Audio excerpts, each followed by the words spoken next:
ቅረጽልን። የነቢያትን ጉባኤ፣ የሐዋርያትን ጉባኤ፣ የሊቃውንትን ጉባኤ እንደባረከ የእኛንም የልጆቹን ቃል የምንሰማውን ሁሉ በልቡናችን ጽፎ ይባርክልን። ከአራቱ አበይት ነቢያት አንዱ ኤርምያስ ነቢይ በሰቆቃው የተናገራቸው፣ የጸለያቸው፣ የጻፋቸው፣ የተነበየው ትንቢት ሁሉ ዛሬ በእኛ ላይ የደረሰ ነው። እሱ በአባቶች ዘመን የሚሆነውን አይቶ በዛ ዘመን የነበሩ የሰዎችን ባህሪ እግዚአብሔር ገልጦለት የተናገረው ትንቢት በመጽሐፉ ተጽፎ ተቀምጧል። ዛሬም ያለው ትውልድ ያኔ ከነበሩት ሰዎች ጋር አንድ አይነት ባህሪ ስላለው መከራውም አንድ አይነት ነው። ያኔ የደረሰው መከራ ዛሬም ይደርሳል። ይህም ምንጩ ምንድነው ካላችሁኝ ከኃጢአታችን ንስሐ ያለ መግባታችን ውጤት ነው። ነቢዩ ኤርምያስ ይልቁንም ደግሞ በሶስተኛው ምዕራፍ ላይ ቁጥር 44 ላይ ጸሎት እንዳያልፍ ራስህን በደመና ከደንህ ይላል። መጀመሪያ ይሄ ለምን እንደሆነ ሲናገር ሰዎች መንገዳቸውን አልመረመሩም፣ ሕይወታቸውን አልመረመሩም፣ የሚጓዙበትን ጎዳና አልመረመሩም። ያ ነው ምክንያቱ። እስቲ እናንተስ ይህን ቃል የምትሰሙ መንገዳችሁን መርምራችኋል? መንገዳችሁን ፈትናችኋል? እግዚአብሔርን ሰምታችኋል? ወይስ ከንቱ የሆነ ነገርን ሰምታችሁ ከንቱ የሆነ ሕይወት ትኖራላችሁ? በአሁን ሰዓት ሀገራችን ከንቱ የሆነ ሕይወት እየኖረች ነው። አይ ደስታ ነው ካላችሁኝ እናንተ ታውቃላችሁ። ሀገራችን የመርገም ሕይወት እየኖረች ነው። አይ በረከት ነው ካላችሁ እናንተ ታውቃላችሁ። እኔም አውቀው ግን ዛሬም አሮጊቶች ሲያለቅሱ፣ በረሃብ ሲታመሱ፣ ሕፃናት ሲሞቱ፣ ሽብር ሲነግስ፣ የጦርነት ድምፅ ሲሰማ፣ ሰዎች ከቀያቸው ሲሰደዱ፣ ከቤታቸው ሲወጡ፣ በአንገታቸው ሲታረዱ፣ ቸነፈርና ረሃብ ሲያምሳቸው፣ በመንገድ ላይ ወድቀው ሲያለቅሱ ይሄ ሰዓት የበረከት ነው ካላችሁኝ እናንተ ታውቃላችሁ። እኔ ግን ከነቢዩ ኤርምያስ ጋር አንድ ነኝ። የሚናገረውም ቃል ለኛ ይሆናል እላለሁ። አይኖቻችን ወደ ከንቱ ረዳቶቻችን ሲመለከቱ የዛን ጊዜ ጠፍተናል ብሎ ነቢዩ ኤርምያስ እንደተናገረ ዛሬም ኢትዮጵያና ኢትዮጵያውያን አይኖቻቸው ወደ ከንቱ ረዳቶቻቸው እንጂ በእውነት ወደ እግዚአብሔር አምላክ አልጸለዩም። እጆቻችን አልተነሳም። በአውሮፓ ስንታመን፣ አሜሪካንን ስንፈራ፣ በውስጥ ተንኮል ስንወጠር፣ በውስጥ የኢትዮጵያ ጠላቶች ስንጨነቅ፣ በውስጥ የኢትዮጵያ ጠላቶች ስንታወክ፣ ሰዎች ተንኮለኛ ሲሆኑ፣ ልቦናቸው ክፋትን ሲያስብ፣ ትውልዱ ሲያልቅ፣ ወጣቱ ሲያልቅ፣ ምድሩ በደም ሲታጠብ፣ ርኩሰት ምድሯን ሲያረክሳት፣ ብዙዎች በዓለማዊ ርኩሰት ሲቆሽሹና ሲጠፉ ያኔ ነው እኛ በመርገም ውስጥ የወደቅነው። ግድ የለም መፍትሄውንም ነብዩ ስለሚነግረን እኔም እነግራችኋለሁ። እሱ ያልደበቀውን እኔም አልደብቅም፣ እሱ ያልሸሸገውን እኔም አልሸሽግም። እግዚአብሔር ተናግሯልና። በሚያሳዝን ሁኔታ ስለ ካህናት እንኳን ሲናገር ነብዩ በዚህ ምዕራፍ ላይ ምን ብሎ ነው የሚናገረው? በዚሁ በሰቆቃው ኤርምያስ ይናገረዋል። በሕዝቅኤል 34ም እንደተጻፈ ራሳቸውን የሚያሰማሩ የሆኑ ስለዚህ እግዚአብሔር የእናንተን ጸሎት ላልሰማ አለ፣ የእኛን ጸሎት ላይሰማ ሰማይን በደመና ከደነ ይላል ነብዩ ኤርምያስ። ሰማይን ከደነ፣ ምሬት ሞላብኝ፣ በእሬትም አጠገበኝ፣ ሕይወቴ መራራ ሆነ ይላል። እንደ እሬት የሚመር ነገር በዚህ ምድር ላይ የለም፣ እንደ ማር የሚጣፍጥ የለም፣ ግን እንደ እሬት ሆነብኝ አለ። ጥርሴን በጭንጫ ሰበረ፣ በአመድም ከደነኝ ይላል። ውርደት ነው። የውርደት ሰዓት ነው። መከራ ነው። የመከራ ሰዓት ነው። ጭንቀት ነው። የጭንቀት ሰዓት ነው። መፍትሄውንም ግን እዛው ያስቀምጣልና ወገኖቼ ስሙት። ነፍሴን ከሰላም አራቅህ በጎ ነገርን ረሳሁ ይላል። በጎ ነገር ሁሉ ጠፋብን። በቃ የምንሰማው መከራ፣ የምንሰማው የሚያስጨንቅ፣ የምንሰማው የሚያስጠብብ፣ የምንሰማው ሁሉ የእግዚአብሔር ያልሆነ ነፍሴን ከሰላም አራቅህ። ሰላም ጠፋ። ኢትዮጵያ ከሰላም ራቀች። ሰላም ርቆን ሸሸ። በገዛ መንገዳችን ስላዘነበልን፣ የጥንቁልና አምልኮ ስለበዛ፣ የባዕድ አምልኮ ስለበዛ፣ የዛፍ ስራ አምልኮ ስለበዛ፣ በተራራ መስገጃዎች ሰዎች ስለረከሱ፣ ርኩሰት ስለበዛ፣ ዓለማዊ ነገሩ ስለበዛ ሰላም ከኛ ርቃለች። በጎ ነገርን መስማትም ጆሮአችን ረስቷል።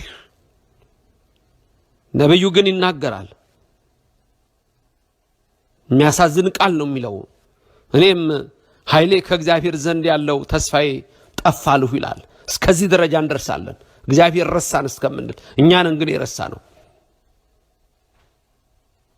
የእግዚአብሔር ኃይል ዛሬም ስራውን ይሰራል። እኛ ግን ከእግዚአብሔር ርቀናል። ተስፋችንን ሌላ አድርገናል። መከራዬንና ችግሬን ሬትንና ሐሞትን ሳስብ ኃይሌ ከኔ ራቀ።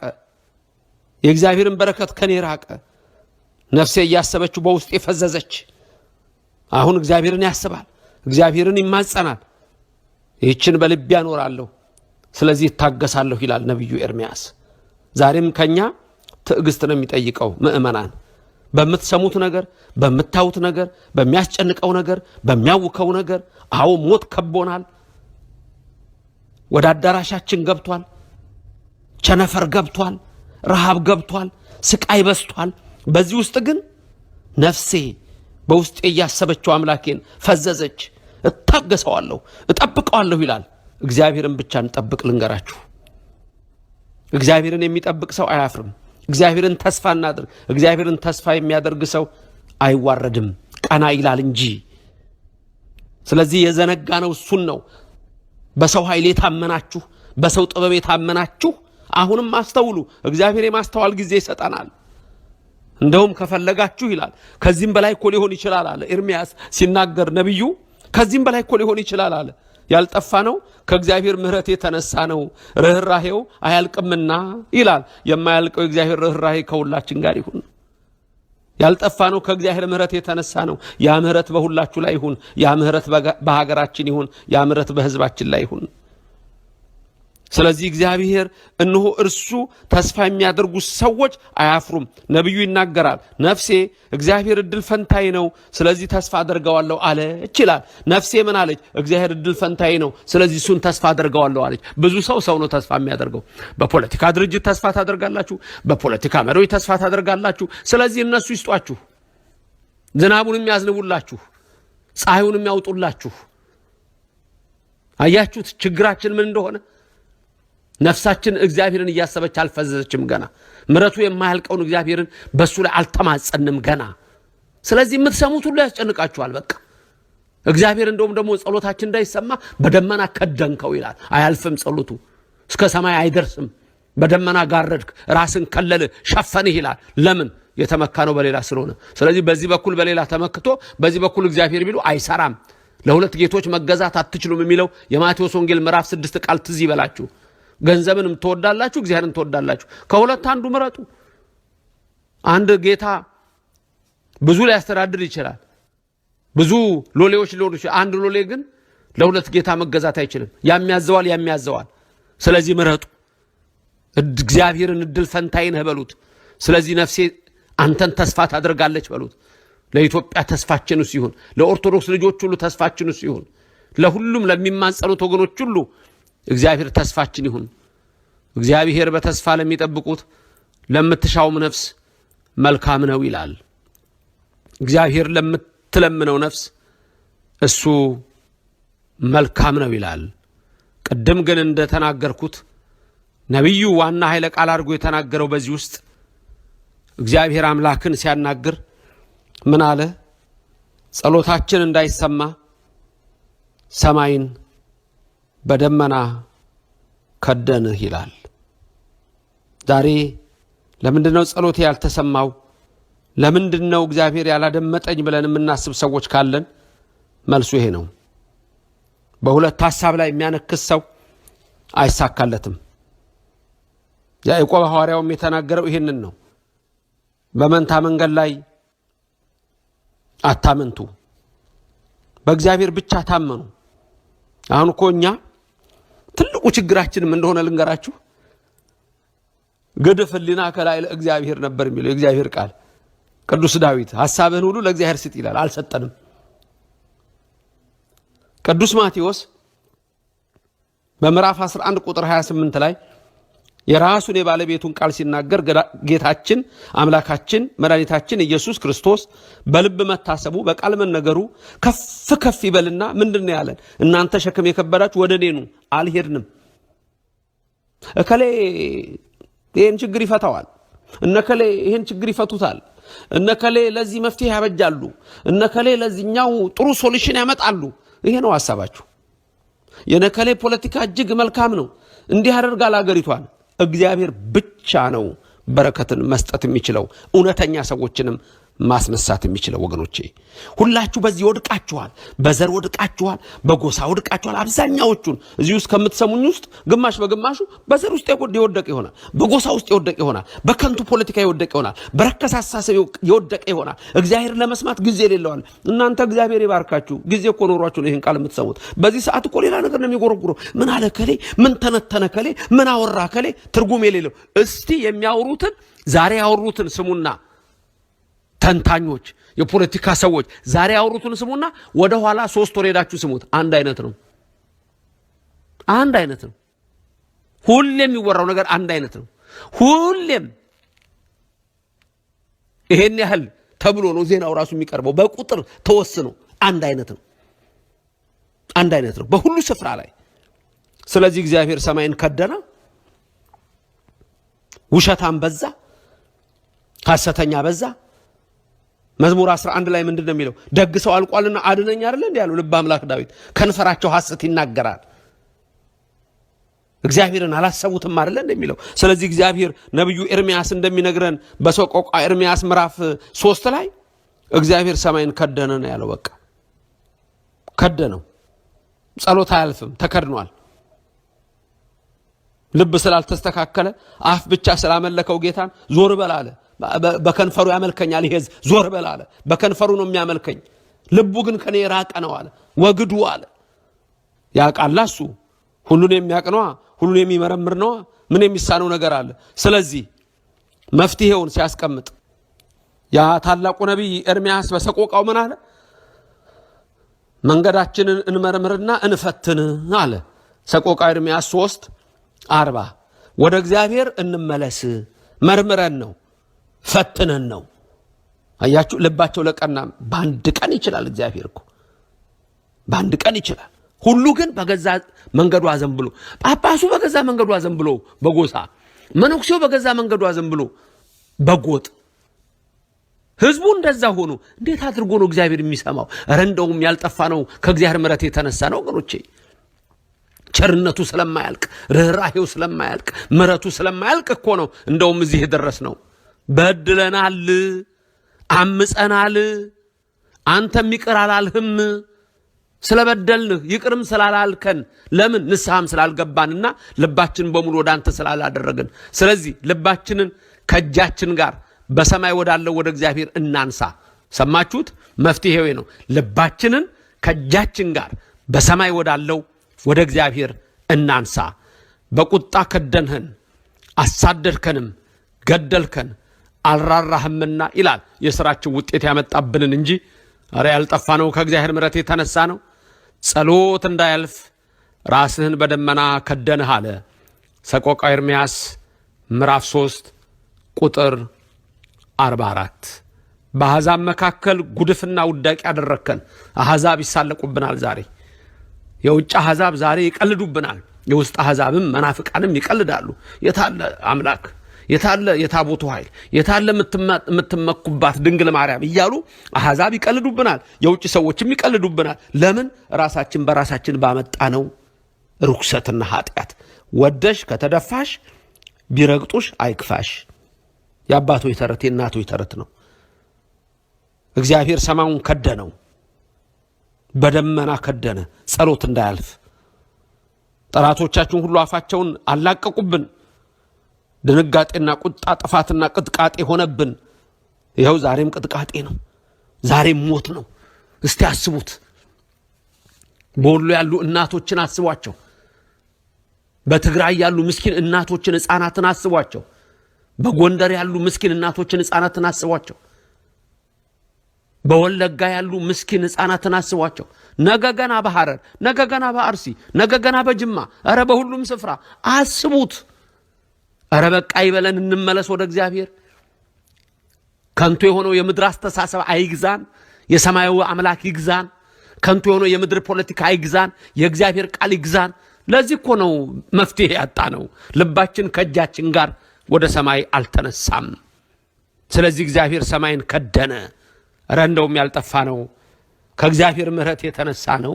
ቸርነቱ አያልቅምና፣ ምሕረቱ አያልቅምና፣ በጎነቱ አያልቅምና ዛሬ የሚያይ ሰማይ አምላክ እሱም ብቻ ተስፋ አድርገን ልባችንን ከእጃችን ጋር አንስተን የከደነውን ደመና ይክፈትልን፣ ሰማዩን በሩን ይክፈትልን። በጥምቀት ሰማይ ተከፈተ ይላል። ያን የምህረት ደጅ ይክፈትልን። በሩፋኤል ቀን ሰማይ ተከፈተ ይላል። ጳጉሜ 3 ቀን ያንን የምህረት ደጅ ይክፈትልን። ኧረ እግዚአብሔር ለሚያንኳኩት እኮ የተከፈተ በር ነው። መድኃኔዓለም የተከፈተ በር ነው ወገኖቼ። ስለዚህ ደመና ጋርዶናል። ጸሎታችን ያልተሰማው ለዛ ነው። አልሰማም ጸሎታችሁን። እንደውም በነቢዩ በሌላው ቃል ላይ ምን ተብሎ ነው የተጻፈው? እግዚአብሔር እንዲህ ይላል፣ ጆሮዬን ይይዛለሁ ይላል። እንዴት ያስደነግጣል! ጆሮዬን ይይዛለሁ፣ አልሰማም ጩኸታችሁን፣ አልሰማም ጸሎታችሁን፣ አልሰማም ማህሌታችሁን፣ አልሰማም ሳታታችሁን። ልባችሁ ከእጃችሁ ጋር ወደ እኔ አልተነሳም፣ ልባችሁንም እጃችሁንም ወደ እኔ አንሱት ይላል። ወገኖቼ ካለብን መከራ የምንወጣው በእግዚአብሔር ነው። ደግሞ ይችላል። የምንወጣው ዛሬ ካለብን ስቃይ በእግዚአብሔር ነው። እርሱ ታላቅ ነው። ካለን ሞት የምንወጣው፣ ካለንበት መከራ የምንወጣው በዛ ነው። ዛሬ የኢትዮጵያ ልጆች፣ የኦርቶዶክስ ልጆች፣ የኤርትራ ልጆች፣ ዛሬ የኢትዮጵያ ልጆች ጠቅላላ ከሕፃን እስከ አዋቂ በእውነት ልባችን ወደ እግዚአብሔር ብንመልስ እኮ የኦርቶዶክስ አምላክ እግዚአብሔር አይተውንም። እናቱ ድንግል ማርያም አትተውንም። ለበላይ 78 ነፍስ ለበላው ያዘነች ድንግል ማርያም ትመለከታለች። የአስራት ሀገሯን አተዋትም። ፍቅርን ይሰጠናል፣ በረከትን ይሰጠናል፣ አንድነትን ይሰጠናል። ይመለሳል እግዚአብሔር እኛ ከተመለስን። ይቅር ይላል እግዚአብሔር እኛ ይቅር በለን ካለው። ፊቱን ወደኛ ይመልሳል። ገጸ ምሕረቱን ወደኛ፣ ገጸ በረከቱን ወደኛ ያመጣዋል። እግዚአብሔር መዓቱን ይገፈዋል፣ ጭንቀቱን ይገፈዋል፣ ዞር በል ይለዋል፣ ያርቀዋል፣ ሰላምን ይሰጠናል። መጀመሪያ ግን በእግዚአብሔር እንታመን።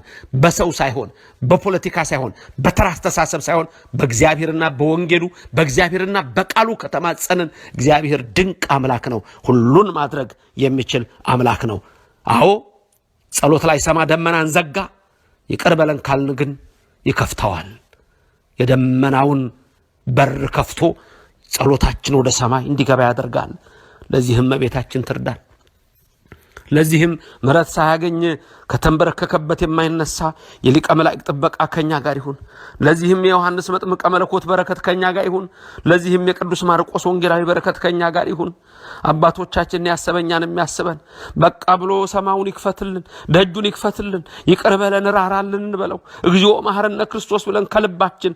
ቀላል እኮ ነው ወገኖች የነበረ ጣዖትን መተው፣ የኮረብታ መስገጃዎችን ማጥፋት፣ በከንቱ ሰዎች አለመመራት፣ እግዚአብሔርን ብቻ ተስፋ ማድረግ። ማን የሰው ልብ ይመረምራል? እግዚአብሔርን ብቻ ተስፋ ብናደርገው፣ አዎ ያን እግዚአብሔር ይሰማናል። አለዛ ግን ኦርቶዶክሳውያን መከራችን ገና ብዙ ነው፣ ገና ነው።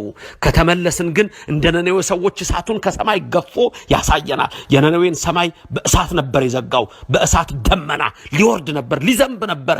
ከሕፃን እስከ ንጉሥ አለቀሱ። በአንድ ልብ ስለሆኑ ምሕረትን ላከላቸው። ኦርቶዶክሳውያን የኦርቶዶክስ ልጆች በአንድ ልብ ብንሆን እግዚአብሔር ምሕረቱን ይልክልን ነበረ፣ ይልክልናልም። አዎ አንኳኩ እከፍታለሁ፣ ለምኑ እሰጣችኋለሁ፣ ፈልጉ ታገኛላችሁ። ለኢትዮጵያ፣ ለልጆቿ፣ ለኦርቶዶክሳውያን፣ ለሁላችንም ይሄን እንዲያደርግልን የአምላክ ፍቃድ ይሁንልን። ፍቅር አንድነትን ይስጠን። እግዚአብሔር የሞቱ ዘመዶቻችን ያጽድቅልን፣ የታመሙትን ይፈውስልን፣ የተጨነቁትን ይርዳልን። ሰላም ለኦርቶዶክሳውያን ሁሉ ይሁንልን። ሀገራችንን፣ አጎራባች ሀገሮቿን ሁሉ የሰላም ምድር ያድርግልን ወገኖቼ። እሱን ተስፋ ካደረግን ደመናው ይገፈፍና መስኮቱ ተከፍቶ ጸሎታችን ወደ ልዑል መንበር ይደርሳል። ጸሎት ሁሉ ደግሞ የሚያርገው በእመቤታችን ነውና እመቤታችን ከልጅ ከወዳጇ ታማልደን። የሰማነውን ቃል በልባችን ይጻፍልን ወገኖቼ። ይህን የሰማችሁትን ቃል እናንተ ደግሞ እባካችሁ ሰው ይሰማው ዘንድ አዳርሱ። ሰሞኑን የሰጧቸውን ትምህርቶች ስሟቸው፣ ቀድሞ የሚያደርኳቸውን ስሟቸው። ይሄ እኮ እንደ ዜና ተሰምቶ የሚጣል አይደለም። የእግዚአብሔር ቃል ነው። በየዕለቱ ልናደምጠው ልንሰማው የሚገባ ነው። እሱ ብቻ ይሁን ተስፋችን።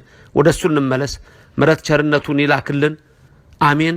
አነሳስቶ ላስጀመረን አስጀምሮ ላስፈጸመን ለልዑል እግዚአብሔር ክብር ምስጋና ይግባው። እግዚአብሔር ይባርካችሁ፣ ፊቱንም ያብራላችሁ፣ ከመከራ ሥጋ ከመከራ ነፍስ ይሰውራችሁ፣ ከሚያስጨንቅ ከሚያሳዝን ነገር ይሰውራችሁ፣ ሀብተ ሥጋ ሀብተ ነፍስን ያጎናጽፋችሁ። በአረብ ሀገር ተሰዳችሁ በመከራ ያላችሁትን፣ በውጭ ሀገር ያላችሁትን ሁሉ መድኃኔዓለም ኢየሱስ ክርስቶስ ከእናንተ ጋር ይሁን። እመብርሃን በወርቅ ልብሷ ተሸፍናችሁ ሀገራችንን የሰላም ምድር ያድርግልን። አሜን። ክብርም ምስጋናም ለሥላሴ ይሁን። አሜን።